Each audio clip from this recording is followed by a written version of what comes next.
জীবনে কখনো তুমি মিথ্যা বলনি, তাই তো তোমায় পেতে কাঁদে ধরনি। তোমারই মতো নেতা পেলেও গো ফুটতো সুখেরই গোলাপ চামেলি বকুল। বাংলাদেশের ঐতিহ্যবাহী জেলা কুড়িগ্রাম রৌমারী থানার অন্তর্গত এই জেলামারী মোহাম্মদিয়া নুরানিয়া হাফিজিয়া মাদ্রাসার উদ্যোগে ২৪তম বাৎসরিক ঐতিহাসিক তাফসিরুল কোরআন মাহফিলের স্বনামধন্য সভাপতি, রৌমারী কারামতিয়া আদর্শ ফাজিল ডিগ্রি মাদ্রাসার সম্মানিত অধ্যক্ষ, হাজার হাজার আলেমের উস্তাদ, ইসলামিক চিন্তাবিদ, শিক্ষাবিদ মাওলানা মোহাম্মদ মোকসেদ আলী দামাত বারকাতুহুমুল আলিয়া। রব্বুল আলামিন বলেন, কুল ইন কুনতুম তুহিব্বুনাল্লাহা ফাত্তাবিউনি ইউহিব্বুকুমুল্লাহ। নবী আপনি দুনিয়ার মানুষকে বলেন, যারা এই কথা বলে আল্লাহ তোমাকে ভালোবাসি, এ দাবি আমাদের নেই। কথা বুঝতেছেন ভাই? এটা ক্লাস চলছে। এ দাবি আমাদের আছে কিনা বলেন তো, যে আল্লাহ তোমাকে ভালোবাসি? যারা এ কথা বলে আল্লাহ তোমাকে ভালোবাসে, তাদেরকে আপনি বলেন আল্লাহ তোমাকে ভালোবাসি, এ কথা বলার দরকার নেই।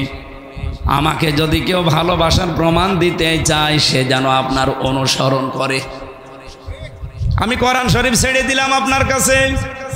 পৃথিবীতে যত মানুষ আছে, যদি দেখাতে পারেন সূরা আলে ইমরানের ৩১ নম্বর আয়াতে যে আল্লাহ বলেছেন আল্লাহকে যদি ভালোবাসতে চাও রসুলকে ভালোবাসো, দেখান। নেই। অথচ আমরা এইটাই শুনেছি এতদিন যে আল্লাহকে ভালোবাসিয়ে দাবি যদি কেউ করে, সে যেন রসুলকে ভালোবাসে। কোথায় আছে আপনি? এখানে ফাত্তাবিউনি শব্দ আছে, তাবউন শব্দের শাব্দিক অর্থ হচ্ছে দেখে দেখে চলা। অধ্যক্ষ মোকসেদ আলী সাহেব আমার সামনে দিয়ে হেঁটে যাচ্ছে, কতটুকু পায়ের ডিস্টেন্স রেখে পা ফেলতেছে, কিভাবে হাত নাড়াচ্ছে, কিভাবে মাথা দোলায়, ঠিক ওইভাবে দেখে দেখে চলার নাম তাবউন। আপনি এখানে হাব্বুন শব্দের অর্থ করেন কি করে? এখানে কি হাব্বুন আছে? আল্লাহ যদি ইউহিব্বুকুমুল্লাহ দিতেন, যে তোমাদেরকে যদি কেউ আল্লাহকে ভালোবাসিয়ে দাবি পূরণ করতে চাও, রসুলকে ভালোবাসো, আমার আল্লাহ বললেন রসুলকে যেন সে অনুসরণ করে। আমি আল্লাহ কি করব জানো? অনুসরণ করলে ইউহিব্বুকুমুল্লাহ, নিজেই তাকে ভালোবাসা আরম্ভ করব। আমি আল্লাহ তাকে ভালোবাসা আরম্ভ করেছি, এ কথা কিন্তু এখানে নেই। এটা মোজারে, বর্তমান, ভবিষ্যৎ, প্রেজেন্ট, ফিউচার। তার মানে এখান থেকে আল্লাহ আমাদেরকে শিক্ষা দিতে চান, আপনি যদি রাসূলুল্লাহকে অনুসরণ আরম্ভ করেন, আল্লাহ আপনাকে ভালোবাসা শুরু করবে। কি কথা বলেন না কেন? আর আল্লাহ যদি কাউকে ভালোবাসা আরম্ভ করে, তার পুরস্কার দুইটা, ওয়া ইয়াগফির লাকুম যুনুবাকুম। আপনার জীবনের একটা অপরাধও আল্লাহ রাখবে না। এই জন্য আল্লাহ জামবন না দিয়ে যুনুব দিয়েছেন। যত অপরাধ ছিল দুনিয়ায় সব আল্লাহ মাফ করে দিচ্ছে এবং দেবে। এক ফিরে এটাও মজারে। এবার আমার প্রশ্ন হচ্ছে, আপনি যে অনুসরণ করা আরম্ভ করবেন, তারপরে আল্লাহ আপনাকে ভালোবাসা শুরু করবে, আর ভালোবাসা শুরু হয়ে গেলে আপনাকে আল্লাহ মাফ করে দেবে। এ পর্যন্ত বুঝেছেন? এই জবাব দেওয়া লাগবে না? বোঝেননি? আমি জানি আপনি বোঝেন। আমার প্রশ্ন, আপনি যদি আল্লাহর ভালোবাসা আরম্ভ করতে চান, জীবনের সব অপরাধ মাফ করে নিতে চান, অনুসরণ করা লাগবে হামজাকে। কাকে? বলেন বলেন। এখন এই অনুসরণ কি আংশিক না পূর্ণাঙ্গ? আপনি নিজের দিকে তাকিয়ে বলেন। আপনার 3.5 হাত বডি থেকে, পরিবার থেকে আন্তর্জাতিক জীবন পর্যন্ত আপনি একটু চোখ বোলান, বলেন তো আল্লাহর রসুলের অনুসরণ হচ্ছে আমাদের আংশিক না পূর্ণাঙ্গ? আপনার 3.5 হাত বডিতে রসুলের নিয়ম নীতি নেই, পরিবারে নেই, সমাজে নেই, অর্থনীতিতে নেই, রাজনীতিতে নেই, সংস্কৃতিতে নেই, বাকি জীবনের কথাগুলো বললাম না। আর যদিও কারো কিছু আছে, হয়তো শরীরে আছে, পরিবারে আছে, বাকি সমাজ থেকে আর নেই। কথা বোঝা যায়নি? তাহলে আংশিক অনুসরণ করলে আপনি জীবনে আল্লাহর ভালোবাসা পাবেন, আল্লাহ আপনাকে মাফ করে দেবে। এই হিসাবে আমার মনে হচ্ছে এই দেশে এখন আমরা অনেকেই আল্লাহর ভালোবাসা এখনো পাওয়াই শুরু করিনি। আল্লাহ আমাদেরকে এখনো ভালোবাসা আরম্ভ করেনি, কারণ আমার অনুসরণ হচ্ছে ঠিক, কিন্তু আংশিক, পূর্ণাঙ্গ না।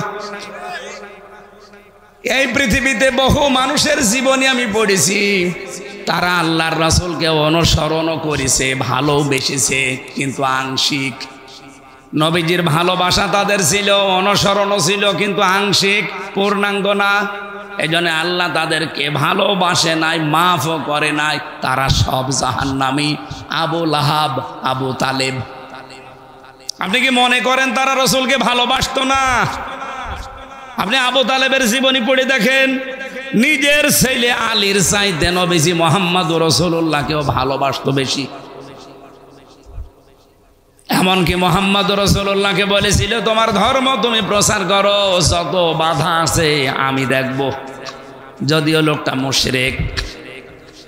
আর আবু লাহাব নিজের কাজের মেয়ে লোক, বাড়িতে দাসী সোয়াইবিয়া নামে যেই মহিলা তার বাড়িতে কাজ করত, শুধু নবীর জন্মের কথা তাকে শুনিয়েছে, আনন্দে খুশি হয়ে আঙ্গুল দুইটা দিয়ে মুক্ত করে দিয়েছে। যা, তার কিনে নেওয়া টাকা দিয়ে কাজের মেয়েকে এসে মুক্ত করে দিয়েছে। কত হাজার হাজার টাকা হতে পারে আপনি ভাবেন। ওই জামানায় গরু ছাগলের মতো মানুষ কিনতে পাওয়া যেত। কিনে নেওয়া মহিলাকে সে আজাদ করেছে রাসূলের সুসংবাদ শুনে জন্মের। আপনি তো এত কিছু দিতে পারেননি। তারা রাসূলকে ভালোবেসেছে, অনুসরণ জীবনে কোনো না কোনো জায়গায় করেছে, কিন্তু পূর্ণাঙ্গ না, আংশিক। এই জন্য দুইজনকে আল্লাহ ভালো তো বাসেই নাই, মাফও করে নাই, জান্নাতেও দেবে না।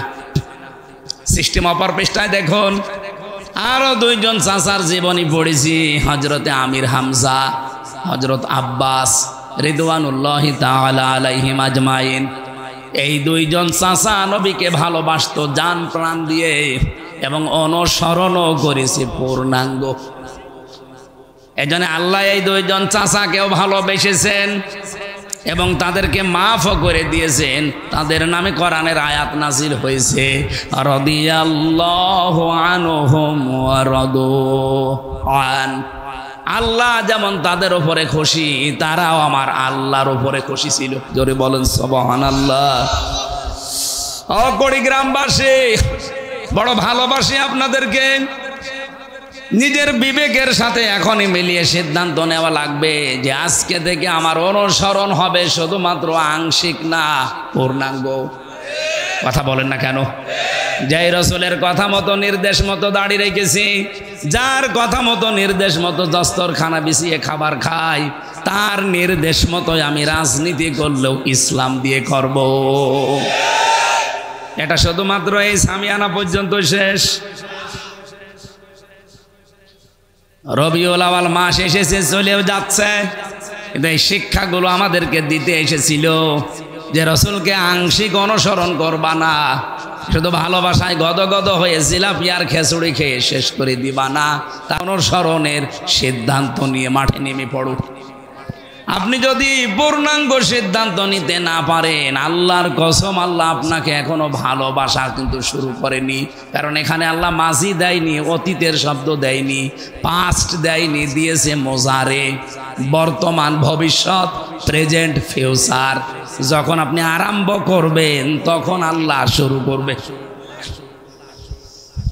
আমি নিজের দিকে তাকিয়ে মাঝে মাঝে ভাবি, হ্যাঁ, আমার মাথা থেকে পা পর্যন্ত হয়তো রাসূলুল্লাহর নিয়ম নীতি আছে, পরিবারেও হয়তো আমি কম বেশি মানতে পারছি, কিন্তু সমাজে গেলে আমার আর নিয়ন্ত্রণ নেই।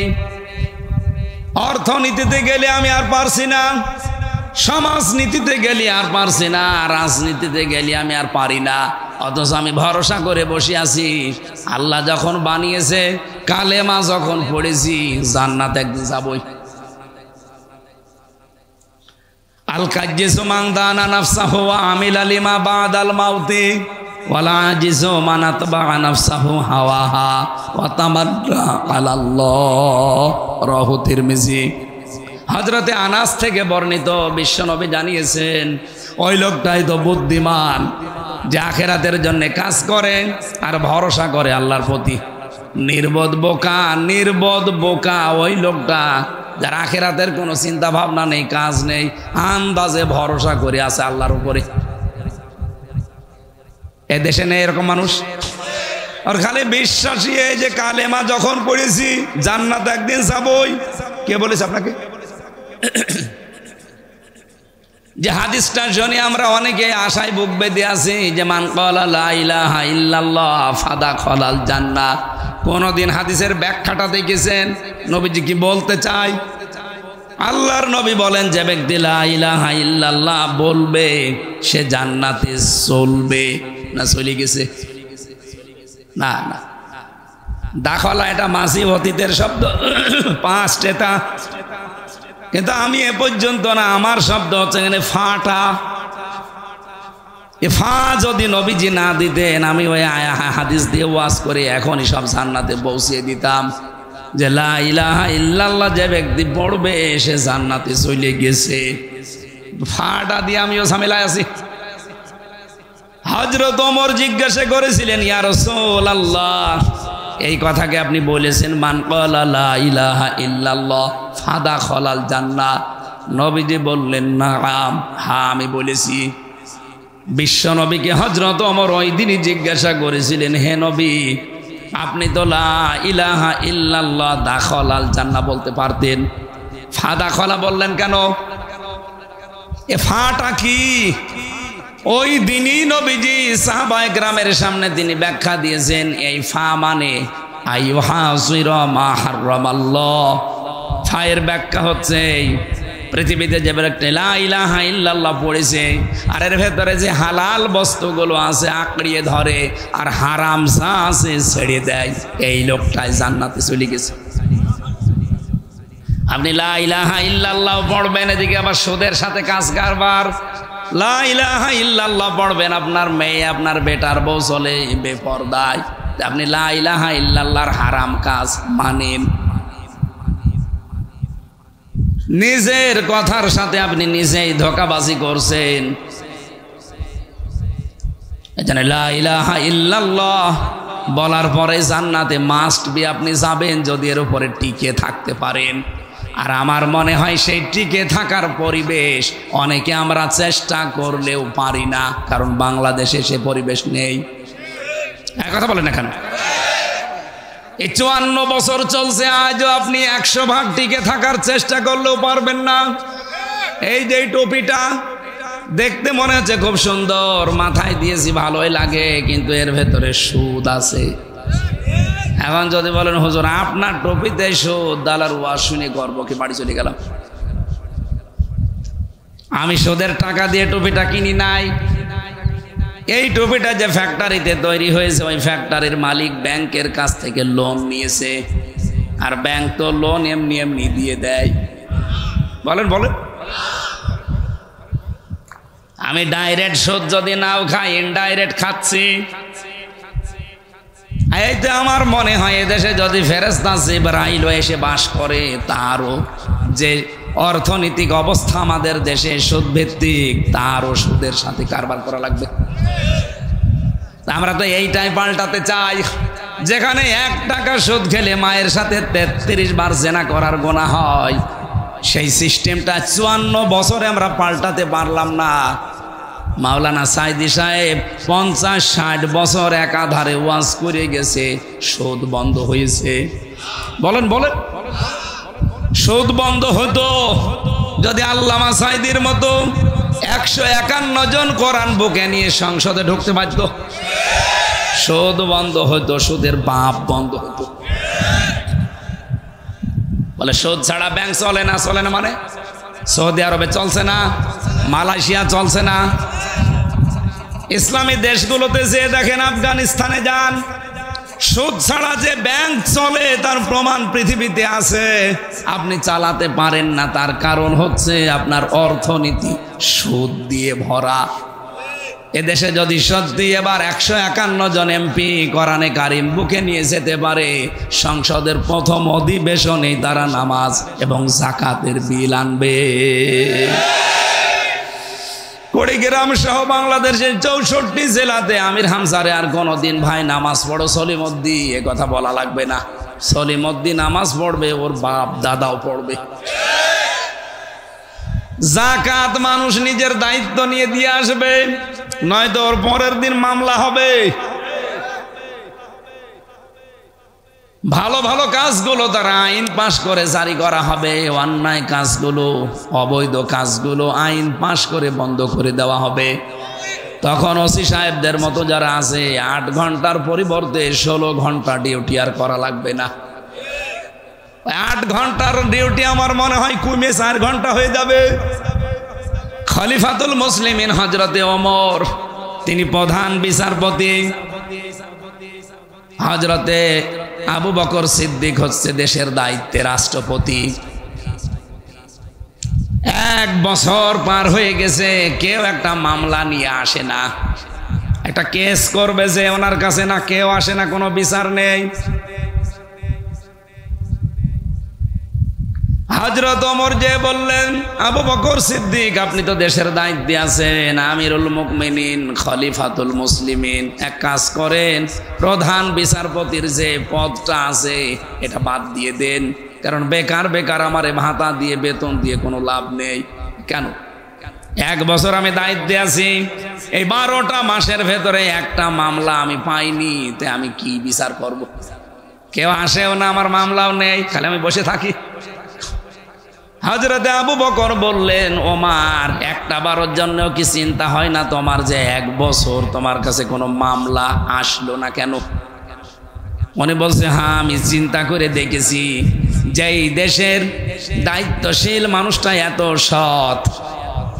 কি সৎ ছিল? আমি একটা হাদিস পড়েছিলাম না, ইদা কানা উমারাউকুম খিয়ারুকুম, যখন দেশের দায়িত্বশীল মানুষগুলো সৎ হবে, তারা নেককার হবে, ওয়াগনিয়াউকুম সুমাহাউকুম, যখন দেশের ধনী মানুষগুলো দানশীল হবে, ওমরুকুম শুরা বাইনাকুম, আর সব কাজ যখন পরামর্শের ভিত্তিতে করা হবে, ফাজহারুল আরদি খায়রুল লাকুম মিন বাতনিহা, তখন কবরে যাওয়া লাগবে না, এই জমিনটাই তোমার জন্য জান্নাতের মতো হয়ে যাবে। ওয়াইদা কানা উমারাউকুম শিরারুকুম, যখন দেখবে দেশের দায়িত্বশীল মানুষগুলো, নেতাগুলো এরা খারাপ চরিত্রের, এই বাংলাদেশে এমপি হোস্টেল থেকে মেয়েদের কান্নার আওয়াজ আসে, এটা কি বাস্তব না অবাস্তব?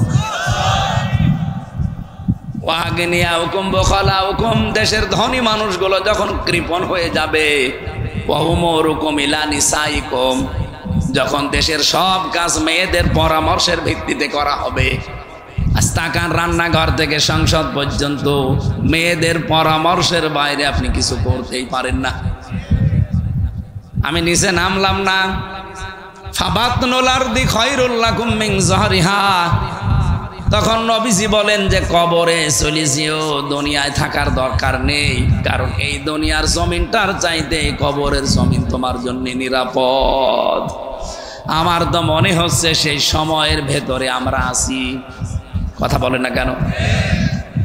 হযরত ওমর বলে, খলিফা আপনার মতো মানুষ দেশের দায়িত্বে, আমি তো আপনাকে চিনি, আপনি এই খেলাফতের দায়িত্বে, রাষ্ট্রপ্রধানের দায়িত্বে থাকাকালীন আপনার ছেলে আপনার কাছে একবার বলেছিল যে বাবা আমি পায়েস খেতে চাই।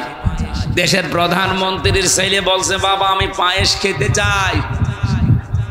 মায়ের কাছে যাবার পরে মা বলছেন, এই মাসের বেতনটা একটু আগে আগে নিয়ে আনবেন।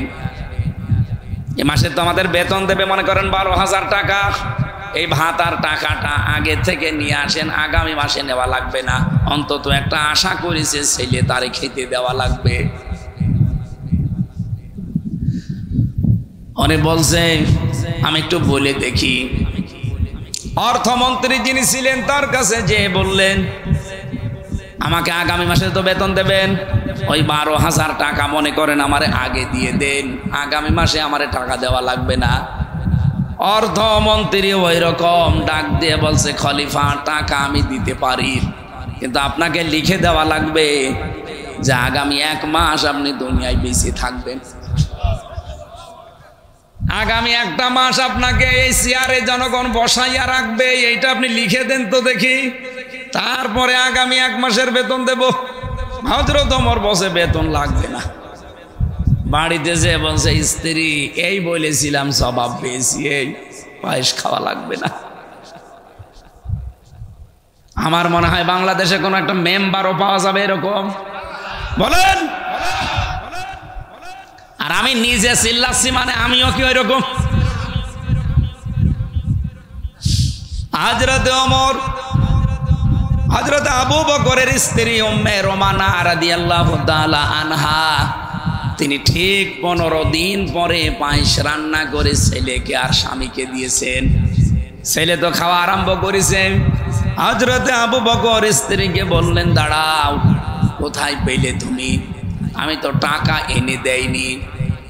হযরতে উম্মে রোমানা স্ত্রী বলছেন, স্বামী আপনি মনে করবেন না আমি হারাম কোনো ইনকাম নিয়ে খাওয়াচ্ছি আপনাকে। আপনি যে প্রতিদিন যে টাকা আমাকে দেন হাত খরচের জন্যে, ওখান থেকে আমি 1 মুষ্টি করে চাউল তৈরি রাখতাম, গমের আটা জব। 15 দিন তুলতে তুলতে প্রায় 2 কেজি হয়ে গেছে। এটা পাশের বাড়িতে একজনের কাছে বিক্রি করে ওইটা দিয়ে পায়েস বানিয়েছি, এটা হালাল টাকা। হযরত আবু বকর সিদ্দিক ছেলেকে বললেন, জনমের খাওয়া খাও। নিজের খাবারটা স্ত্রীকে দিয়ে বললেন, তুমি খেয়ে নাও, আমি গেলাম। কোষাধ্যক্ষ যিনি ছিলেন, অর্থমন্ত্রী যিনি ছিলেন, তাকে বললেন, আগামী মাস থেকে আমার বেতন যেহেতু 12,000, 10,000 টাকা দিলেই হবে, কারণ আমি হিসাব করে দেখলাম আমার স্ত্রী 10,000 টাকা হলেও সংসার চালাতে পারে। এই 2,000 টাকা আমি উদ্বৃত্ত নিয়ে জনগণের কাছ থেকে কিয়ামতে কি জবাব দেব?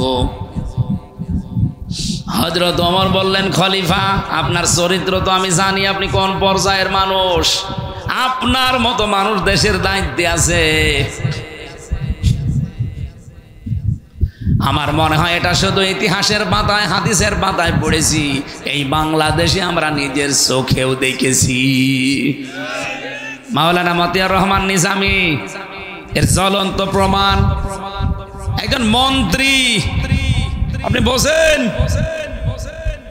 মেম্বার না, চেয়ারম্যান না, ভাইস চেয়ারম্যান না, উপজেলা চেয়ারম্যান না, মেয়র না, এমপি না, উনি মন্ত্রী।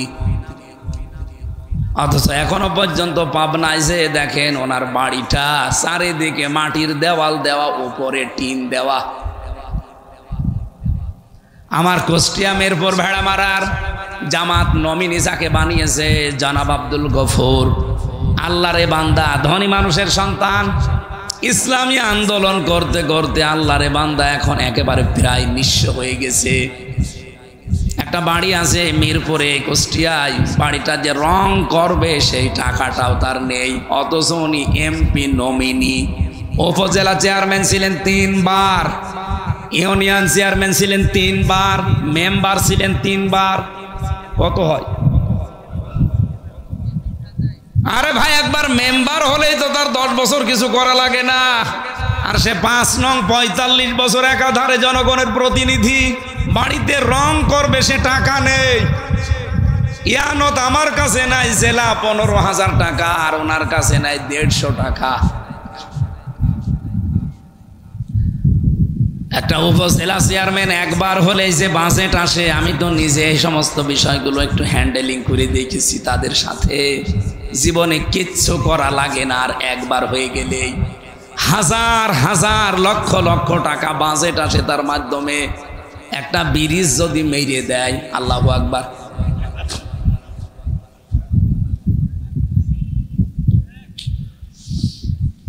আমি যখন চুয়াডাঙ্গায় পড়তাম দর্শনা, এই যে চিনির মিল, চিনি আসে, এই জেলায় চিনির মিল আছে?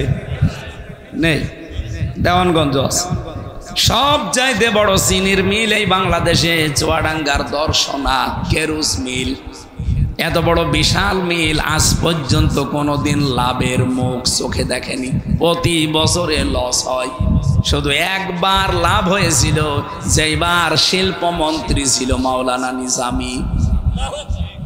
এমনি হয়নি, উনি এমন একজন সৎ এমডি কে পাঠিয়েছিলেন যে দায়িত্ব দিয়ে সঠিকভাবে পালন করলে ওখান থেকে লস না লাভ হয়। তার প্রমাণ এইটা। আমি তখন ওখানে পড়তাম, আমি দেখেছি নিজের চোখে। রাত 2টার সময় এসেছে উনি, ঢাকা থেকে ওনারে পাঠিয়েছে মাওলানা নিজামী গোপনে যে যান, এতদিন তো লস হয়, এবার দেখি ওখানে লাভ বের করা যায় কিনা। আল্লাহর বান্দা ওখানে রাত 2টায় পৌঁছিয়েছে। দারোয়ানকে পরিচয় দেওয়ার পরে দারোয়ান তা ভয়ে ঘাবড়িয়েছে।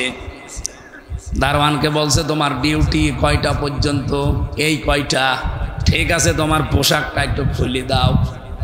ওনার পোশাক খুলে নিজের গায়ে নিয়েছে, আর ওনার যে জামা ছিল হাফ জামা, ওইটা বলছে তুমি এইটা পরিধান করে তোমার ওই যে ঘর আছে ঘুমিয়ে পড়ো, বাকিটা আমি দেখছি। ফজরের নামাজ পড়েছে আল্লাহর বান্দা, ড্রাইভারকে দিয়ে গাড়ি বাংলোতে পাঠিয়ে দিয়েছে। ফজরের নামাজ শেষ করার পরে দারোয়ানের পোশাক, সকাল থেকে ডিউটি শুরু, সবাই আসতেছে একটা একটা করে, দরজা খুলে দিচ্ছে। 10টা পর্যন্ত খুলে দিয়েছে। 10:45 বাজে একজন অফিসার এসে গাড়ির হরেন দেয়, খুলতে চাই না। কি গো আজকে দারোয়ান কি হয়েছে, ঘুমিয়ে গেল নাকি? তাকিয়ে দেখে দাঁড়িয়ে দারোয়ান, কিন্তু দরজা খোলে না। এই বেটা দরজা খুলে দেন না, আপনার জন্য আজকে দরজা খোলা হবে না। এখন বাজে 10:45, আপনি আজকে বাড়ি চলে যান। আরে দারোয়ানের বাচ্চা, 45 মিনিট মাত্র লেট, আর আমি বাড়ি চলে যাব মানে? এই মিলের আমি 3 নাম্বার দায়িত্বে আছি। উনি বলছে আপনি যত বড় দায়িত্বে থাকেন না কেন, আমিও নতুন এসেছি, আপনাকে আমি ঢুকতে দেব না, কারণ আপনার 45 মিনিট লেট। 10টার আগ পর্যন্ত আমি সবাইকে ঢুকিয়েছি, 10টার পরে যারা এসেছে বার্গেনিং করে হলো ফেরত দিয়েছে।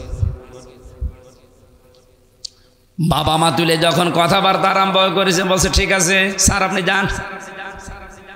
অনেককে তো ফেরিয়ে দিলাম, আপনার মুখের ভাষা যা আর আপনার যা রোগ পাক, আপনার দ্বারা হবে না, যান আপনি। দারোয়ানকে বলছে বেটা তোর পোশাক নে। চলে গেছে ঘরে। অফিসে প্রবেশ করে ডাক দিয়েছে যে অমুককে একটু ডাক দেন। এসে দেখে ওই দারোয়ান, কিন্তু পোশাক আশাক উল্টা পাল্টা। ভেতরে যাবার পরে বলছে স্যার, বলে আপনার সালাম দেওয়া লাগবে না, কারণ আপনার মুখে সালাম মানায় না। এ সালাম আমরা যার কাছ থেকে পেয়েছি সেই মুহাম্মদুর রাসূলুল্লাহ জীবনে কোনোদিন কাজে ফাঁকি দেয়নি। আপনার যে দাড়ি, এত বড় বড় দাড়ি কেটে ফেলেন, আপনার মুখে দাড়ি মানায় না। কিসের জুব্বা গায়ে দিয়েছেন আপনি, মাথায় আবার পাগড়ি দেওয়া, আপনার জন্যে পাগড়ি না। এই পাগড়ি আপনার মাথায় থাকলে আপনি যে ফাঁকি দেন, আপনার জন্য রাসূলুল্লাহর বদনাম হবে। 1 বছরের ভেতরে এমন কড়াকড়ি, এমন টাইট করেছিল, ওই বছরেই এত দিনের মিল কোনোদিন লাভ হয়নি, এবার লাভের মুখ চোখে দেখেছে। দেশের নেতাগুলো সত্যি কথা বলছে, কোরআন সামনে নিয়ে মাত্র 1628 জন মানুষ দায়িত্ব পালন করে এই দেশে। এই 1628 জন মানুষ যেদিন আবু বকরের মতো ওমরের মতো হবে, এই দেশটা একটা মিনি জান্নাত হয়ে যাবে। আমার ভাইরা, যে কথা তুলেছিলাম আপনাদেরকে বলার জন্যে, আমাদের অনুসরণ যদি আজকে শুধু আংশিক করে আমরা শেষ করে দেই, রাজনীতিতে মানতে পারি না, রাষ্ট্রীয় জীবনে মানতে পারি না, পারিবারিক জীবনে মানতে পারি না, শুধু ব্যক্তিগত জীবন, আরে এই 3.5 হাত বডিটা, তাছাড়া আমার আয়ত্তে আমার নিয়ন্ত্রণে কিচ্ছু নেই। আপনার এখন নিজের বিবেককে প্রশ্ন করে বলেন, আল্লাহ আমাদেরকে ভালোবাসা আরম্ভ করেছে না? কারণ আমাদের অনুসরণ তো পূর্ণাঙ্গ হচ্ছে না, আংশিক হচ্ছে। আমি একজন জীবনী পড়ছিলাম, ওর নাম আব্দুল্লাহ ইবনে উবাই। এ লোকটার পুরা জীবন আমি পড়েছি, কোনো ভুল আমার চোখে ধরা পড়েনি, শুধু একটা ভুল পেয়েছি। ওর মাথা থেকে পা পর্যন্ত রসুলের সুন্নত ছিল। আল্লাহর নবী একদিন শুধু বলেছিলেন যে আল্লাহর কাছে নাম প্রিয় আব্দুল্লাহ আর আব্দুর রহমান। মসজিদে নববীতে কথা শোনার পরে ও দৌড় দিয়েছে। বাড়িতে যে নিজের ছেলেকে ডাক দিয়ে বলছে তোর নাম পাল্টিয়ে দিলাম আব্দুল্লাহ। ছেলে ছিল, ছেলের নাম পাল্টিয়েছে। নাতি ছেলে ছিল, নাতি ছেলের নাম বলছে আব্দুল্লাহ। ওর বাবার নাম পাল্টিয়ে দিয়েছে আব্দুল্লাহ, ওর দাদার নাম পাল্টিয়ে দিয়েছে আব্দুল্লাহ, এমনকি ওর নিজের নামও পাল্টিয়ে দিয়েছে আব্দুল্লাহ। আব্দুল্লাহ দরকার হয় 1 2 3 4 5 6 নম্বর হিসাবে ডাকবো, তাও আমাদের নাম কি? নবীজির কথা শোনার পরে কি অনুসরণ করতে বলেন তো? নিজে নবীজির পেছনে নামাজ পড়তো, ইফতারি করতো নবীর সাথে, সব আমি ওকে পেয়েছি। শুধু রাজনৈতিক জীবনে ও রাসূলুল্লাহকে মানত না, ওর আদর্শ ছিল তলে তলে আবু জেহেল। আমার মনে হয় বাংলাদেশে এরকম লোক নেই। আছে মানে আমরাই আছে মানে। আরে কথাগুলো সঠিকভাবে বোঝাতে গেলে বলো হুজুর টেনে কথা বলছেন। কে বলেছে আপনাকে? এ পৃথিবীতে শুধু 2 জন নবীর জীবনী আমি বাদ দিয়ে যত নবীর জীবনী পড়েছি, কোন নবীর জীবনীতে এটা পাইনি তাদেরকে আল্লাহ এই নির্দেশ দেয়নি, আন আকিমুদ্দিন ওয়ালা তাতাফাররাকু ফি। খালি সুলাইমান নবী আর আদম নবী। আদম নবীর সময় মানুষই ছিল না, আর সুলাইমান নবীর সময় উনি বাবার কাছ থেকে রাজত্ব পেয়েছিলেন। বাকি যত নবীর জীবনী আমি পড়েছি আমার এই ছোট্ট জীবনে, এই 33 বছর বয়স আমার, প্রত্যেকটি নবীকে আল্লাহ পাক এই আদেশই দিয়েছেন যে দিন কায়েম করো, কারণ দিন যদি কায়েম না হয় ইচ্ছা থাকলেও তুমি আমার বিধান মানতে পারবা না। এরকম জায়গা দেশে নেই। বলেন বলেন, প্রত্যেকটা জায়গায় এরকম আজ একটা দিক আর বিভাগ দেখান যেখানে আপনি টিকে থাকতে পারবেন, সেরকম পরিবেশ আছে? পারবেন না। আপনার মন চাইলেও আপনি পারবেন না। কোর্টে যান, কোর্টের ইট পর্যন্ত টাকা চাই। আমি তো এই 3 বছর ঘোরাঘুরি করে দেখলাম, কোর্টে যাবেন, কোর্টের অন্যান্য জায়গায় তো টাকা লাগে। আমার মনে হয় ইটও তাকিয়ে আছে, হুজুর টাকা দেন। এটা বাস্তবগত সত্য, আমরা নিজে প্রমাণ পেয়েছি। এই জন্য বললাম আমরা চাচ্ছি এই সিস্টেম পাল্টাতে, যদি আপনাদের সমর্থন থাকে। আর যদি আপনাদের সমর্থন না থাকে, আবার এই দেশে ঠিক ওই ফ্যাসিস্টদের আগমন ঘটবে। আবার আপনাকে চাঁদা দেওয়া লাগবে, আপনি আবার রাহাজানি চিন্তায় খুনের সম্মুখীন হবেন। মালয়েশিয়া বাংলাদেশের চাইতে প্রায় 7 ডবল বড়। আমি প্রতিদিন রান করতাম প্রায় 2000 কিলো, 2200 কিলো, 3000 কিলো পর্যন্ত। এত বড় বিশাল দেশ। রাত 12টা, 1টা, 2টা, 3টা নেই, ড্রাইভারকে নিয়ে চলে যাচ্ছি এই প্রদেশ থেকে ওই প্রদেশে। 2000 কিলোমিটার, 3000 কিলোমিটার রাস্তা, মরুভূমির ভেতরে, চারিদিকে শুধু পাহাড় আর জঙ্গল, কিচ্ছু নেই, একটা মানুষের কোনো দেখা নেই। 40 কিলো, 50 কিলো, 100, 200 কিলো যাওয়ার পরে 1-2টা ঘর বাদে শরীর সমসম করে ওঠে। ড্রাইভার আমারে বারবার বলছে হুজুর কোনো ভয় নেই, শুধু আল্লাহকে ভয় পাবেন, সামনে কেউ আসবে না। সুবহানাল্লাহ বলতে পারেন না? চলাফেরা করে কি শান্তি বলেন তো, যে আল্লাহর ভয় ছাড়া কোনো ভয় নেই? আপনার কাছে চাঁদা চাওয়া তো দূরের কথা, ছয়া কারো বলবে না, দয়া করো বলবে না। আর আপনি এখান থেকে কুষ্টিয়া মাত্র 300 কিলোমিটার পথ। এই 300 কিলো যেতে আমার কমপক্ষে 10 জায়গায় গাড়ি তো এমনি থামানোই লাগবে, যদিও নিরাপত্তার জন্যে।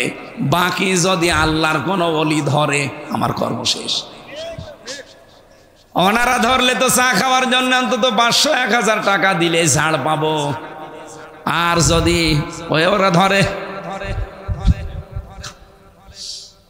এই জেল থেকে বের হওয়ার পরে একবার যাচ্ছিলাম লক্ষ্মীপুর থেকে, আমি তো গাড়িতে উঠেই পেছনে ঘুমিয়ে পড়ি।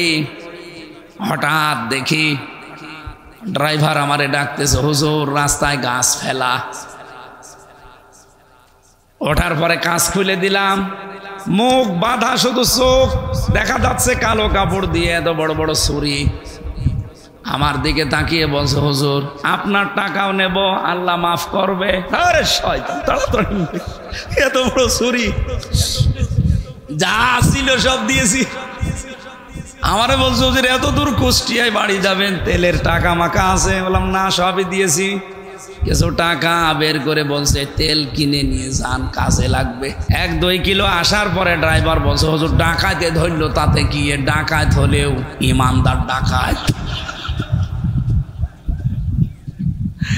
মাত্র কয় কিলো হবে? 300-350 কিলো পথ কুষ্টিয়া থেকে। এতটুকু যেতে আমার কত টেনশন মনের ভেতরে কাজ করছে। 2022-3000 কিলোমিটার রান করেছি, একটা চিন্তা মনের ভেতরে আসে নাই। শুধু এতটুকু ড্রাইভার অভয় দিচ্ছে যে আল্লাহ বাদে কোনো ভয় আপনার সামনে নেই। তারপরেও তো মালয়েশিয়াতে, সিঙ্গাপুরে ইসলাম আছে? নেই। ইসলামের কিছু নিয়ম তারা পালন করে, এতেই এত বড় শান্তির আবাস তারা তৈরি করে ফেলেছে। আজ 54 বছরও আমরা পারলাম না, একটাই কারণ, এইটা জায়গা মতো আজও নিয়ে যেতে পারি না। একটু মনে চায় না যে এটা একটু জাগতো জায়গা মতো, দেখি কেমন লাগে? কারা কারা যান দেখি, লিল্লাহে তাকবীর। এই দেখেন তো, হাত তোলেনি কে?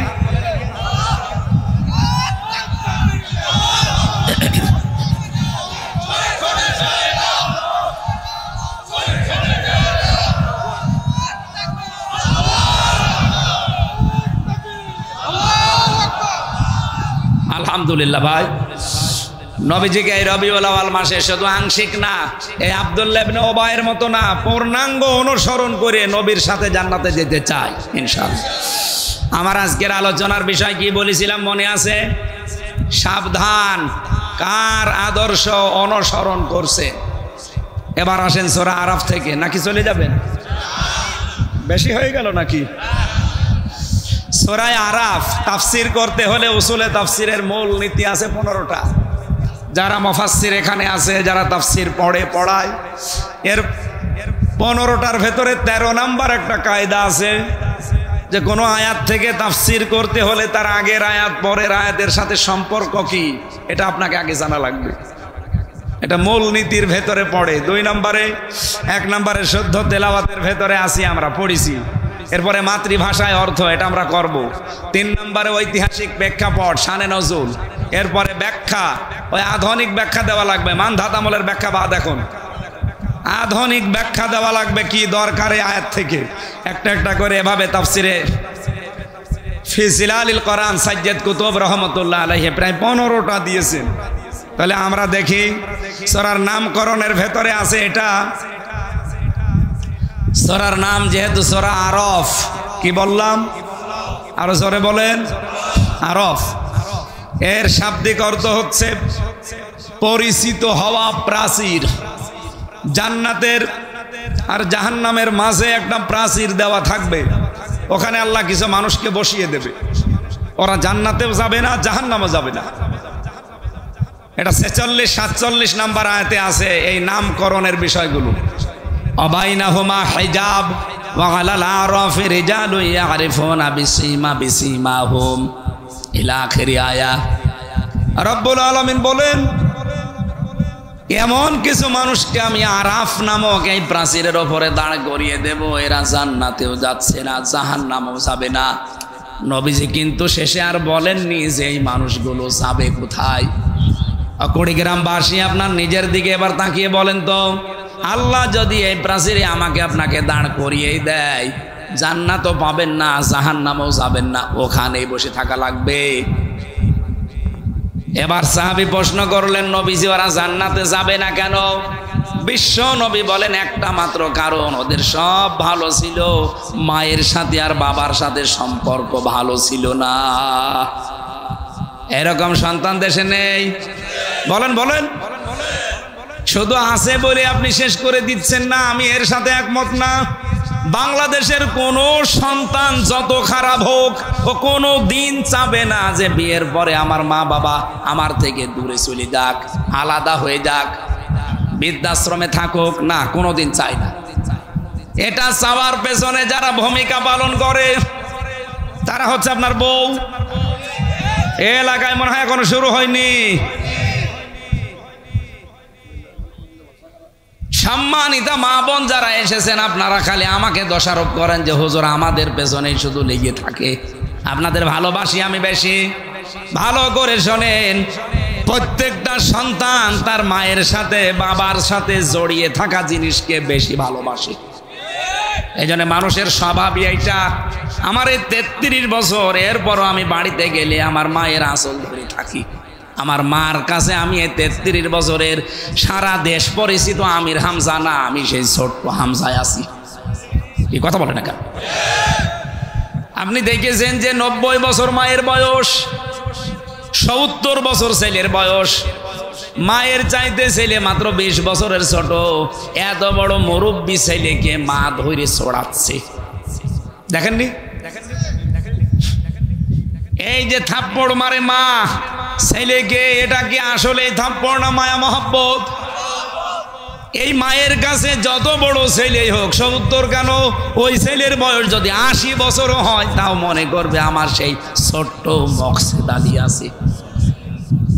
পৃথিবীর প্রতিটা সন্তান তার মায়ের সাথে বাবার সাথে জড়িয়ে থাকা জিনিসকে বেশি ভালোবাসে। এই জন্যে বৌমা যারা এসেছেন, পুত্রবধূ, তাদেরকে বলবো, যদি স্বামীর সত্যিই মন পেতে চান, যদি সত্যিই মনে করেন যে স্বামী আমাকে মন থেকে ভালোবাসুক, তাহলে আপনি এই স্বামীর মায়ের, আপনার শাশুড়ির মেয়ে হয়ে যান। যত কাছাকাছি থাকতে পারবেন, তার খেদমত যত বেশি করবেন, তার সাথে যত মিশে থাকতে পারবেন, তত বেশি আপনি স্বামীর কাছে দামি। আর যদি মা বাবার সাথে সম্পর্ক আপনার ভালো না থাকে, শাশুড়ির সাথে যদি দাঁড় কোমড়ার মতো সম্পর্ক হয়, এই ছেলেটা হয়তো আপনার ওই সন্তানের কারণে, ছেলে মেয়ের কারণে আপনাকে কিছু বলতে পারে না, কিন্তু মনে মনে সে মানসিক রোগী হয়ে যায়। এরকম রোগী আছেন কারা? হাত তোলেন তো। এই এলাকা তো ভালো, অনেক ভালো। অকড়ি গ্রামবাসী, বিশেষ করে মেয়েরা যারা এসেছেন, আপনাদের আমার একটাই ওয়াজ, শুধু নামাজ পড়ে রোজা রেখে কালো বোরকা পরে জীবনও জান্নাত যেতে পারবেন না। আপনার সবচাইতে বড় দায়িত্ব আল্লাহর বিধানের পরে আপনার স্বামী। আপনার স্বামী যেটা জায়েজ, ওইটা যদি পছন্দ করে, আপনাকে ওইটা জীবন দিয়ে হলেও পছন্দ করা লাগবে। আমি নিজে একজন স্বামী, যত স্বামী আছে এখানে, প্রত্যেকটা স্বামীর পক্ষ থেকে আমি বলতে পারি, প্রতিটা স্বামী আমরা চাই আমি গরিব আর ধনী হই, আমার মা বাবা আমার সাথে থাকবে। এটা চান না? 100টার 98টা বউ এটা চাই না, নাকি বেশি বলে ফেললাম? কি এটা জায়েজ কাজ? আর আমি নিজে পছন্দ করি, আমি চাই, আপনি এটা চান না কেন? আপনার বাবা আমার কাছ থেকে কি টাকা নিয়ে এসে দেওয়া লাগে? আমার খেয়ে থাকি না খেয়ে থাকি, আমার 25 বছর আমার পেছনে শ্রম দিয়েছে বিনা স্বার্থে। এই মা, এই বাবা, এরা আমার সাথে থাকবে। আমি যদি পান্তা ভাতও খাই, তারা তাই খাবে, কিন্তু আমি পারি না শুধু আপনার কারণে। আপনি খালি কানের কাছে মুখ নিয়ে বলেন, এ বুড়ি বুড়ি যদি বাড়ি থাকে তোর ভাত খাবো না। শেষ পর্যন্ত বাধ্য হয় অনেক ছেলে মা বাবাকে হয় আলাদা করে দেয়, অথবা বৃদ্ধাশ্রমে রেখে আসে। সেদিন কিশোরগঞ্জে ছিলাম, একটা বৃদ্ধাশ্রমে আমার নিয়ে গেল দেখার জন্যে। দেখি এইদিকে 25 জন বাবা, এইদিকে 25 জন মা চেয়ার নিয়ে বসে আছে। আমি দেখতে যাব, এই জন্যে কর্তৃপক্ষ বলেছে হুজুর আসতেছে, আপনারা বসেন। একটার সাথে আর একটা কথা বলছিলাম যে কি এদের মনের দুঃখগুলো। যেই কয়জনের সাথে কথা বলেছি, প্রত্যেকটা মার বাবা হাওমাও করে আমারে ধরে হাওমাও করে কেঁদেছে আর বলেছে, আমাদের বৃদ্ধাশ্রমের জীবনের জন্য শুধু আমার ছেলে দায়ী না, বৌমা দায়ী। আমি আশা করব আগামীতে যেন এই পরিবেশ আমাদের আর দেখতে না হয়। এই জন্য শুধু আমাদের ছেলেদের দোষ দিয়ে না, মা বাবা আপনি পার পাবেন না, আপনারও দোষ আছে। আপনার দোষ হচ্ছে 4টা কাজ আপনার প্রতি ফরজ ছিল, আপনি একটাও করেননি। 1 নম্বরে আমার একটা সুন্দর নাম রাখার দরকার ছিল আপনার। আপনি কি নাম রেখেছেন? আমার এমন একটা নাম আপনি দিয়েছেন, ওই নামের প্রভাবে আমার ভেতরে আরো উলট পালট হয়। আপনি এমন নাম রেখেছেন, সন্তানের ওই নামের প্রভাব পড়বে তার জীবনের ওপরে। আমি সেদিন কুষ্টিয়ার বড় বাজারে একটা দোকানের নাম লেখা দেখলাম, মিহাদ স্টোর। দোকানদারকে বললাম কি লিখেছেন? বলছে হুজুর আমার ছেলের নাম মিহাদ রেখেছেন কেন? বলছে কোরআন শরীফ পড়তে গিয়ে পেলাম অবিসাল মিহাদ। বিসাল মিহাদ মানে কি? জাহান্নামের নিকৃষ্ট স্থান। কত মানুষ ছেলের নাম ওল্টু, বল্টু, ছেন্টু, ফান্টু, আগুন, পানি, বাতাস, কত কিছু লাগে। ছেলের নাম রেখে দিয়েছেন ডেঞ্জার। ডেঞ্জার মানে কি? বিপজ্জনক। তো বড় হয়ে বিপজ্জনক কি হবে? আর তারপর এলাকা বর্ডার এলাকা, দাদারের কাছ থেকে সব ভালো ভালো জিনিস আসতেছে। আমাদের এই দেশ থেকে লোহা, তামা, সোনা, রূপা সবগুলো পাচার হয়ে যায়, আর দাদারা আমাদের জন্য হাদিয়া পাঠায়, বাবা, ডাল। নাকি এটা বর্ডার এলাকায় আসে না? মুসলমানের সন্তান যারা, আমি অন্য ধর্মের কথা বাদ দিলাম, যেহেতু আমাদের দেশে অন্তত আইনও আছে মাদকের বিরুদ্ধে, 0 টলারেন্স। এরপরেও কোরআনে কারিমে আমার আল্লাহ তিনবার ধাপে ধাপে আয়াত নাজিল করে মদকে হারাম ঘোষণা দিয়েছেন, এই মাদককে।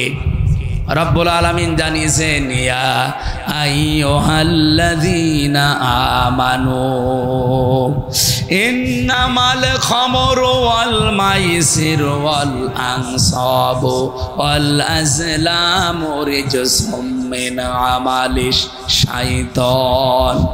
ঈমানদারেরা, তোমাদের জন্য 4টা কাজ বিশেষ করে হারাম করে দিলাম। এই যে জুয়া খেলা, এরপরে মদ, এরপরে মানুষের যে ভাগ্য, তীর মেরে ভাগ্য অথবা হাত দেখায় অনেকে হাতে কি আছে, এরকম 4টা কাজ আমি তোমাদের জন্য হারাম করে দিলাম। শুধু হারাম না, এগুলো হচ্ছে রিজসুম মিন আমালিশ শাইতান, শয়তানের ঘৃণিত কাজ।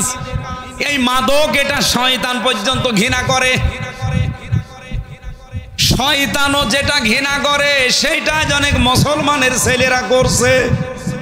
বলেন, কিয়ামতের দিন দুনিয়ায় যতটুকু মদের সাথে আপনি জড়িত থাকবেন, অতটুকু পরিমাণে রক্ত পুষ গরম করে আপনাকে আল্লাহ খাওয়াবে। শুধু খাওয়ালেই তো হয়ে যায় না, কোরআন বলছে এটা মুখের ভেতরে দেওয়ার সঙ্গে সঙ্গে যত কিছু পেটের ভেতরে আছে সবগুলো নাড়ি ভড়ি পায়খানার রাস্তা দিয়ে সব বের হয়ে যাবে। আশা করছি এ সমস্ত কাজে যদি কোনো মুসলমানেরা থাকেন, এই মুহূর্তে জীবনের মতো তওবা করে ফিরে আসেন। আপনার জন্য প্রশাসনের রাত দিন ঘুম হারাম হয়ে যাচ্ছে। কি দায় পড়েছে তাদের, আপনি খারাপ হয়ে গেলে? দায়িত্ব এতটুকু যে রাষ্ট্র তার দায়িত্ব দিয়েছে, তারা হিমশিম খেয়ে যাচ্ছে। আশা করছি আপনি আজকে থেকে ফিরে থাকার চেষ্টা চালাবেন। আল্লাহ কবুল করুন, আমিন। তাহলে আরাফ নামক স্থানে আল্লাহ জাহান্নামে দেবে তাদের যারা মা বাবার অবাধ্য সন্তান। 2 নম্বরে তারা জাহান্নামেও যাবে না। জাহান্নামে যাবে না কেন? নবীজি বলেন, এই মানুষগুলো আর যাই করুক জমিনে দিন কায়েম করার জন্য তাদের চেষ্টা প্রচেষ্টা ছিল সর্বাগ্যে। সুতরাং দিন কায়েমের জন্য যদি আপনার চেষ্টা থাকে, আর যাই হোক আপনি জাহান্নামে যাবেন না। কিন্তু দিন কায়েমের কথা বললে এই পৃথিবীতে সবচাইতে বেশি মন খারাপ হবে, খারাপ লাগবে, কষ্ট পাবে, রাগ করবে কারা? কাবুর আলাল মুশরিকিনা মা তাদউহুম ইলাইহি। সূরা শূরা 13 নম্বর আয়াতের শেষের দিকে আছে প্রায়। আল্লাহ পাক বলেন, হে নবী, আপনি যেদিকে ওদেরকে ডাকেন যে দিন কায়েম করো, ব্যক্তি পরিমাণ সমাজ রাষ্ট্রে আল্লাহর বিধান প্রতিষ্ঠা করো, এটা বললে তো সব চাইতে বেশি খারাপ লাগে মুশরিকদের। এই বাংলাদেশের 64 জেলার 630টা থানায় আমি কম বেশি গেছি, যেখানে এই দিন কায়েমের কথা বলেছি এত বছর, কোন মুসলমান রাগ করে নাই। করেছে যারা, এই আয়াত দ্বারা বোঝা যায় তারা কোনো না কোনো শিরিকে লিপ্ত, তারা মুশরিক। কথা বলেন। দিন কায়েমের কথা শুনলে রাজনীতির গন্ধ খোঁজে, দিন কায়েমের কথা শুনলে হুজুরের উপরে রাগ করে তারা, ওরা আর মুসলমান নেই, ওরা মুশরিক। এই জন্য আল্লাহ কাবুর আলাল মুশরিকিনা দিয়েছেন, মা তাদউহুম ইলাই। আপনি যেদিকে ডাকেন ওদিকে তো সবাই আসবে না, মন খারাপ করে থাকবে তারা, যাদের ভেতরে শিরিক আছে। আর শিরিক যারা করে তারা কি বলেন বলেন। এই 1 তারিখের জরিপ পেয়েছিলাম, আজকে 2 তারিখ না, 31 তারিখের, 31শে আগস্টের একটা জরিপ পেয়েছি। এই বাংলাদেশের 18 কোটি মানুষের ভেতরে মাত্র 7 কোটি 20 লাখ মানুষ চাই এদেশে আল্লাহর দিন কায়েম হোক। বাকি যারা চাই না, কসম আল্লাহর, আপনার জীবনে অবশ্যই কোনো না কোনো ভাবে শিরিক ঢুকেছে। আর শিরিক ঢুকলে আপনি যেহেতু মুশরিক, আর আপনার কাছে এটা খারাপ লাগবে। আপনাকে দিয়ে আল্লাহ দিন কায়েমের কাজ করাবে না, জীবনেও না। আল্লাহু ইয়াজতাবি ইলাইহি মাইয়াশা ওয়া ইয়াহদি ইলাইহি মাইয়ুনিব। আল্লাহ পাক বলেন, তোমাদের ভেতরে আল্লাহ যাকে ইচ্ছা মনোনীত করেন, নির্বাচিত করেন, পছন্দ করেন, তাকে দিয়ে, কাকে? ওয়াহদি ইলাইহি মাইয়ুনিব। যে ব্যক্তি আল্লাহর দিকে মন থেকে ফিরে আসতে চায়, আল্লাহর দিকে যারা মন থেকে ফিরে আসবেন, তাকে আমার আল্লাহ দুনিয়াতে দিন কায়েমের কাজে লাগিয়ে দেবে। বাংলাদেশে আগস্টের 5 তারিখের আগে, গত আগস্ট, মাত্র 100 জনের 15 জন বলতো আমরা এই দেশে ইসলাম কায়েম করতে চাই। মাত্র 100 জনের 15 জন। এখন বেড়ে আপনি 1 বছর 1 মাসে কত % বেড়েছে দেখেছেন? কিছুদিন সময় যেতে দেন, আমার তো মনে হচ্ছে এই দেশে যে হারে দাওয়াতি কাজ চলছে দিনের পক্ষে, 100 ভাগের 100 ভাগ মানুষ বলতে বাধ্য হবে আমরা দিন কায়েম চাই। রাজবাড়িতে একজনের বাড়ি, ওনার নাম গোবিন্দ চন্দ্র পরামানিক, হিন্দু মহাজোটের মহাসচিব। লোকটা কয়েকদিন আগে ঘোষণা দিয়েছে বাংলাদেশে 54 বছর তো ছাতা বহু কিছু দেখলাম, এবার আমরা এই দেশে রাষ্ট্রীয় ব্যবস্থায় ইসলামকে দেখতে চাই।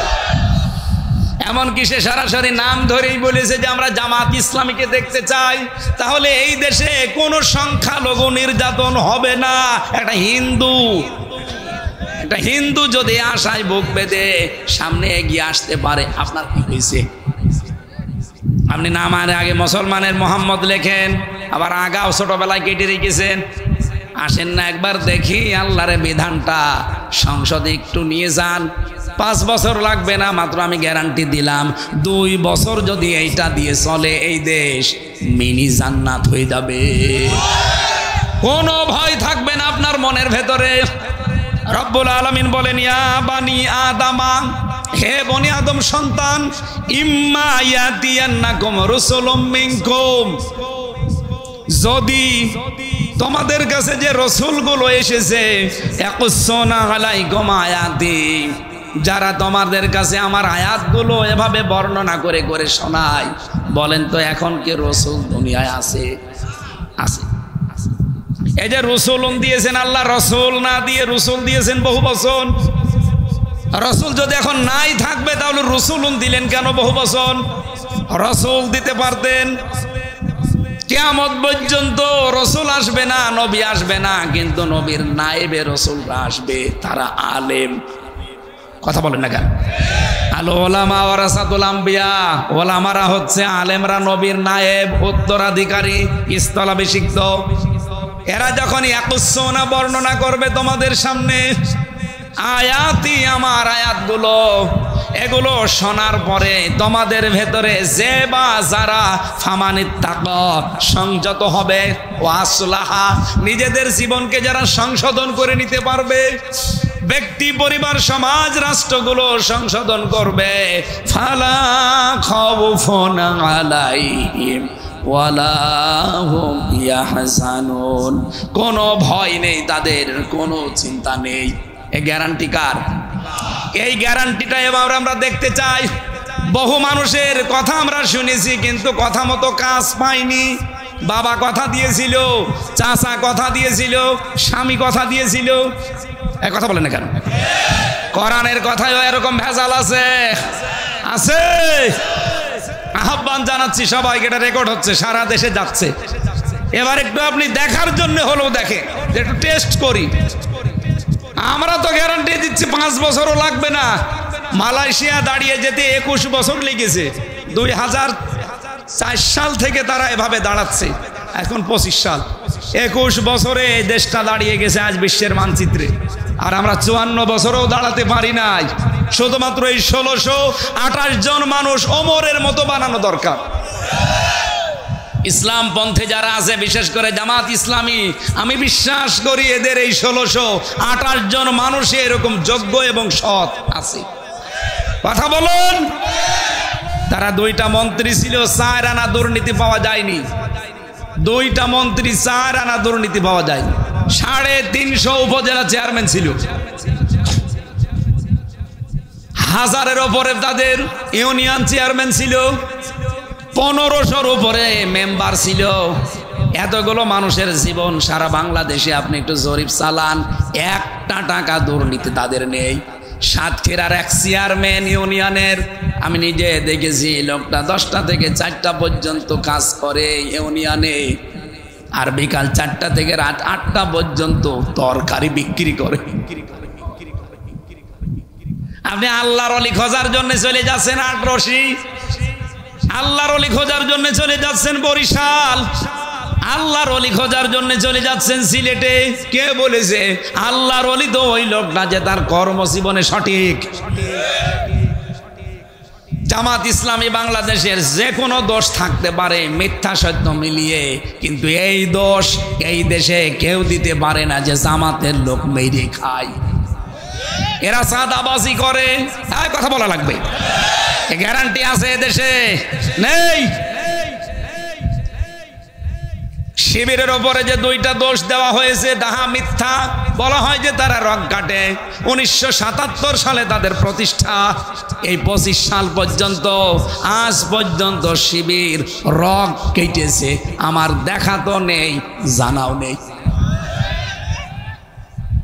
ধর্ষণ মামলা আজ পর্যন্ত শিবিরের একটাও নেই। বাংলাদেশের 630টা থানায় 77 থেকে 25 পর্যন্ত খোঁজ নিয়ে দেখেন, একটা ধর্ষণ মামলা নেই। অথচ কত দোষ এদের ওপরে দেওয়া হয়, আমরা নাকি নারী বিদ্বেষী।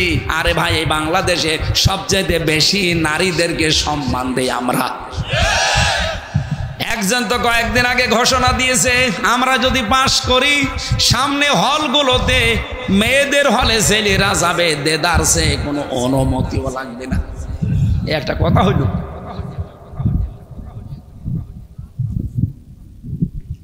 ইসলাম যদি এবার যেতে পারে, রাত 12টা নেই, সকাল 10টা নেই, মেয়েদের হলে আপনি পুরুষ মানুষ কোন কারণে যাবেন বলেন? একটা ষড়যন্ত্র করে এটা লাগাতে চেয়েছিল। আচ্ছা, শরীফার গল্প তো এমনি দেয়নি, দিয়েছে এই কারণে।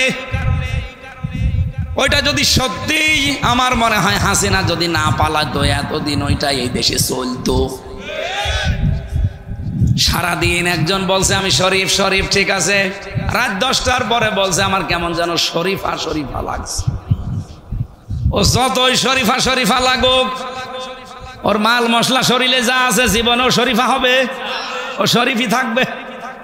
কিন্তু যেহেতু হাইকোর্ট রায় দিয়েছে যে তোমার মনে হলেই তুমি শরীফা, ও বাধ্য করবে আপনাকে মহিলা হোস্টেলে ও সিট নেবে। যেই হোস্টেলে আপনার মেয়ে আছে, আপনার বোন আছে, আপনার ফুফু আছে। বলেন তো, এই সমস্ত মেয়েদের ভেতরে শরীফ থেকে যে লোকটা শরীফা হয়েছে, ও যদি যায় ঠিক থাকবে? যখন আপনার মেয়ে আপনার সামনে আসবে অবৈধ সন্তান নিয়ে পেটে, কিচ্ছু বলতে পারবে না। এইটা চাচ্ছিল, আর এগুলো সব করছিল দাদাদের প্রেসক্রিপশন অনুযায়ী। আল্লাহ আমাদেরকে বাঁচিয়েছে। এমনকি ষড়যন্ত্র করার 5 এবং 8-এর বৃত্তি পরীক্ষা থেকে 100 মার্কের কোরআন হাদিস ছিল, সেইটা অলরেডি এই 15 বছরে তুলে দিয়েছে। আমরা চাই আবার ওটা সংযুক্ত করা হোক। চান না আপনারা? ছেলে মেয়েগুলোকে যদি ওইভাবে গড়ে তুলতে না পারেন দিনের শিক্ষা দিয়ে, ওনারা আইন পাশ করে পাহারা দিয়ে জীবনও ঠিক রাখতে পারবে না। বাধ্য হবে আপনার সন্তান কিছুদিন পরে আপনাকে হয় মাদকের মামলায় আপনি সহ সন্তান ছেলে যাবেন, অথবা আপনাকে বৃদ্ধাশ্রমে রেখে আসবে। আমরা আশা করছি আমাদের শিক্ষা ব্যবস্থা 1 থেকে মাস্টার্স পর্যন্ত 100 মার্কের কোরআন যেন দেওয়া হয়। সেদিন একটা সেমিনার ছিল, তারেক জিয়া সাহেবের ঘনিষ্ঠ যারা, একেবারে ঘনিষ্ঠ, তাদের 2 জন, এবং এদেশে ইসলামপন্থী যারা আছে সবগুলো আমাকেও ডেকেছিল। ঢাকাতে একটা সেমিনার হয়েছে এইভাবে যে আমরা আগামীতে চাই 1 থেকে মাস্টার্স পর্যন্ত কোরআনে কারিমের 100 মার্ক মাস্ট বি পার্সোনাল থাকা লাগবে, এবং এর জন্য আলাদা আলাদা শিক্ষক দেওয়া লাগবে। একটা কলেজের যদি 25 জনের বেতন হয়, একটা ধর্মীয় শিক্ষকের বেতন হবে না? বলেন। কলকাতার মতো জায়গায় হিন্দু মমতা ব্যানার্জি সেই মসজিদের ইমাম, মুয়াজ্জিন, খাদেমকে বেতন দেয় সরকারিভাবে। আর বাংলাদেশে আমরা 92% মুসলমান, পারি না। পারবো কি করে? সব তো আল্লাহর ওলিরা পাচার করে, কেউ বেগম পাড়া, কেউ সাহেব পাড়া। আল্লাহর খেলা উল্টা, কেউ থাকতে পারে না। এই তো বাইরের দেশে গিয়েছিলাম, শয়তানরা থাকতে পারে না। যে হোটেলে উঠেছি, নিচে নেমে দেখি 2 শয়তান চা খাচ্ছে। হুজুর দোয়া করেন, আমরা আগেই পালিয়েছি। পালালেন কেন? আপনারা 620টা বাড়ি, আচ্ছা ভূমি মন্ত্রী ছিল যেটা, দোয়া করেন, দোয়া তোমার জন্য দোয়া আসবে। 620টা বাড়ি বানিয়েছে শয়তান, একটাও থাকতে পারে না। এ দেশেগুলো তো সব আগুন লাগিয়ে পুড়িয়ে দিয়েছে, আর বাইরে যা আছে সব তালা লাগানো। হোটেলে থাকে, প্রতিদিন 20,000, 50,000, 1 লাখ টাকা করে নাইট ভাড়া। জেলখানার মতোই আছে। কি করলেন এই অবৈধ সম্পদগুলো এক জায়গায় করে? নিজেও এখন ভোগ করতে পারেন না, তালা লাগানো সাহেব পাড়া থাকেন তো হোটেলে ভাড়া করে। এদের থেকেও শিক্ষা নিতে পারেন না? যারা চাঁদাবাজি করে, এদিক ওদিক করে, বাবা শাহজালাল, মদের কাছে কুত্তা বিড়াল সব হালাল, এই নীতিতে যারা চলতে চাচ্ছেন, মনে করেন আপনি এই 2 বছরে 50 কোটি টাকার মালিক হয়ে গেলেন, কি করবেন আপনি? এরপরে যদি সুযোগ আসে জনগণের, ও 50 কোটি তো যাবেই, মাঝখান থেকে 32 নম্বরও যাবে। আজাবুল বুলডুজার নাজির হবে, 32 নম্বর শেষ। ভালোই চলছিল, হঠাৎ করে উনি নাড়াচাড়া দেয়, আর এই দেশের মানুষ বুলডুজার নিয়ে ছোটে। এই জন্য আপারে বলবো, আপা যেভাবে আছেন খেয়ে দিয়ে ওখান থেকে মরে যান, আল্লাহ আপনারা যেখানে দেয় দেবে। এই মাঝে মাঝে এরকম নাড়াচাড়া দিয়েন না, দিয়ে 32 নাম্বার আর 33 নাম্বার করিন না। শেষে দেখা যাচ্ছে গোপালগঞ্জের এই কবর মবরও সব উড়িয়ে গেছে। এগুলো যদি কিছু হয় আপনার কারণে হচ্ছে, আপনি একটু চুপ থাকেন, আমরাও অন্তত শান্তিতে থাকি। সেদিন বলেছিলাম যে গোপালগঞ্জকে মানুষ এত গালি দেয়, অন্তত এই জেলা যদি না থাকে তাহলে তো আর গালি দেবে না। ওরে নড়াইলের ভেতরে, ফরিদপুরের ভেতরে আর মাদারীপুরের ভেতরে 3টা আসন ওই জেলায়। এই 3 আসন 3 জেলায় ভাগ করে দেন, ও জেলা আর থাকবে না, কেউ গালি দেবে না। আমার উপরে রেগে গেছে, আরে আমি আপনাদের ভালোবাসি, ওই জেলা আছে বলে তো গালি দেয়। দেখেন না, ওনার জেলার পাশে বাড়ি, তাই আমার ভয় করছে। সম্মানিত ভাইরা, এর পরের যে শব্দগুলো ছিল, আমার মনে হয় এখন আমার আর গলা, শরীর সব দিকে কাহিল হয়ে যাচ্ছে, অথচ 1 ঘন্টা 20 মিনিট পার হয়ে গেছে। না, শেষ করি, আর পারছি না। আর একটু আগে উঠলে ভালো হতো। আগামী থেকে আবার দেখবো। আল্লাহুম্মা